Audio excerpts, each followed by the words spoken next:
আমাদের যে স্মৃতিটুকু নিয়ে দুই বোন বেঁচেছিলাম, আজকে সেই স্মৃতিটুকু ভেঙে ফেলা হচ্ছে। এর আগে আগুন দিয়ে পুড়িয়েছে, আজকে তা ভেঙে ফেলা হচ্ছে।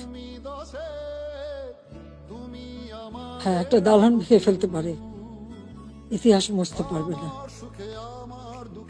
একবার ভাঙলে আবার আমরা করতে পারবো। এই বাংলাদেশ আবার মাথা তুলে দাঁড়াবে, বাংলাদেশের মানুষ আবার বিশ্ব দরবারে মাথা উঁচু করে দাঁড়াবে।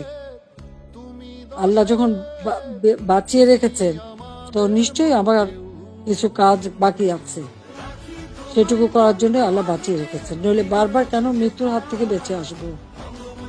মানুষের দোয়া, উপরে আল্লাহ রাব্বুল আলামিন ওই গ্রেনেড হামলা, গুলি, বোমা সব জায়গা থেকে তো আমাকে রক্ষা করে নিয়ে এসেছেন। এবারেও তো সেই একই অবস্থা। এবার তো একটাই লক্ষ্য ছিল, তার মেটিকুলাস ডিজাইনই ছিল ইউনূস সাহেবের আমাকে দুই বোনকে হত্যা করা। তারপরেও কিভাবে আল্লাহ আমাদেরকে রক্ষা করেছেন। কাজেই আবার বাংলাদেশ ফিরে আসবে, মুক্তিযুদ্ধের চেতনা গড়ে উঠবে। শহীদের রক্ত কখনো বৃথা যেতে পারে না, এটাই আমার কথা।